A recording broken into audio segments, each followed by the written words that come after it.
So it is very important that this service is up and running perfectly 24/7. I became so proficient in this service that our VP decided to cut ties with our consultants of the ERP because I could do what they did but better, quicker, and much cheaper.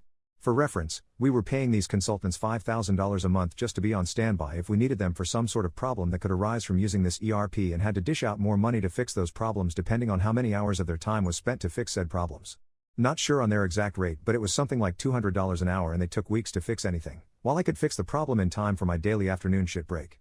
I never got an official job title or raise of any kind for being an expert on this service. The company just saw me being able to do it and let me fix things that happened, so they no longer needed the outside help. I wasn't too upset because it gave me something due, so I was glad to help the company save money, even if none of that money fell my way. Skip ahead a few months. We now have a new warehouse manager, and someone in the warehouse fucks something up in inventory by sending a bunch of materials to the wrong job with no records of it being shipped. We are talking $500,000 fuck up here. In the same day, our ERP had an update that caused a bunch of bugs with our accounting department. So, I decide to work on the ERP problem first because the warehouse fuck up is more of a delay fuck up and not actually stopping anybody from doing their job at the moment, while this accounting problem means our bills are not able to be paid. You can guess what kind of issues we will have if bills are not paid. The ERP bugs turn out to be quite big and numerous, so it ends up taking me a couple days to figure out, but I fix it before any bills are actually due and decided to take lunch a little early to celebrate a victory.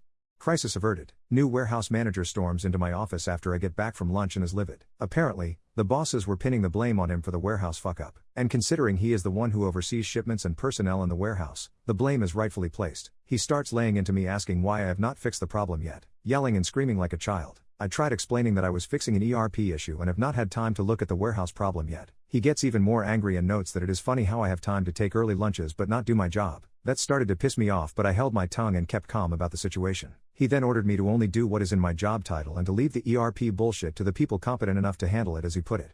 Since this guy was technically my supervisor, I had no choice but to obey. I asked him to send me that in writing, and he snarks and storms back into his office. 5 minutes later, I get an email stating that under no circumstances am I to work on anything related to ERP unless it involves inventory. QMC. I do nothing but inventory from that point forward, knowing damn well that we would be essentially coasting until we hit a problem that I would refuse to fix. Sure enough, not even a week later, I get an email from HR that some sort of bug in the ERP system was preventing them from accessing payroll to pay employees this week. I reply an apology that I am no longer able to work on ERP bugs due to supervisor, and to refer to the ERP system help guide for further assistance. I knew the help guide was not going to help her in the slightest, but it was no longer my problem, so I was not going to deal with it. Skip a few days later to Friday. I checked my bank account in the morning before getting to work and laughed because there was no money deposited. That problem never got fixed. I hurry up and get to work, excited to see the chaos unfold. And what I was expecting was an understatement. When I show up to work, I see the entire warehouse staff of 50 people walking out of the front door. I stopped one and asked why they are leaving, and they replied with, "I didn't get paid today, so I am not coming back until I do." I go into the office and see the warehouse manager in a panic. He has jobs that need material and nobody to load it onto trucks or deliver. I ask him if he needs help with anything, and he just screams at me to leave his office because he is getting phone calls out the ass from superintendents of jobs asking why our material has not arrived yet.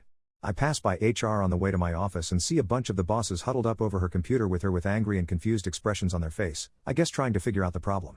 I felt bad for her because it really was something out of her control, but I knew she would ultimately be okay because she had been there for so long that they would never fire her.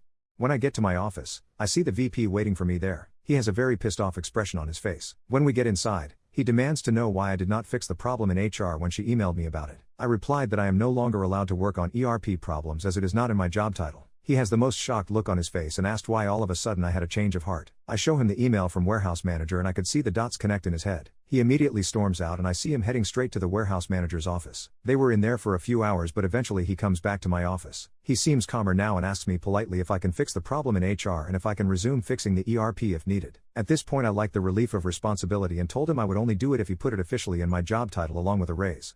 His calmness turned to anger again and he says, "I cannot believe you," as he storms out and returns to his office. A few hours later, he sends out a mass email that he has hired the old ERP consultants to fix the problem and that next week, everyone would be paid for the money they are owed, along with the money they earned if they return to work. This one surprised me, as he would rather pay over $60,000 a year to consultants than give me a few extra bucks an hour for better work. I think he expected me to change my mind and just do it for my own paycheck, but I decided to wait because I knew how these consultants were, and if they managed to fix this problem in a week, I would streak naked through the office. Most of the warehouse staff agreed to return but were still upset about not getting paid. Sure enough, next Friday comes around. Nobody gets paid again. At this point it is becoming a real problem and the entire staff is becoming agitated. They have bills to pay. I even heard a bunch of the warehouse talking about some competitors nearby they could go work for. At this point, I even considered just fixing the problem because the warehouse didn't deserve to be treated like that due to poor management. Maybe I am the asshole here for this, but I am severely underpaid and can barely afford my apartment. There is no reason I should do extra work for free. That same day, the VP returns to my office and hands me papers. These papers said that I would be promoted to a newly created position that dealt with inventory/ERP upkeep. It would be its own department and he would be my direct supervisor. Also came with a hefty raise. All I had to do was sign and agree. I looked up at him after reading the paper and he had the saddest look on his face. Please just sign it. The consultant said it would take them weeks to get around to fixing it due to the high volume of clients they have taken on and we cannot keep skipping paychecks. I happily signed it and immediately got to work on the HR issue. Managed to even fix it that same day. It was just a simple problem with the permissions of HR and payroll and the ERP due to the update.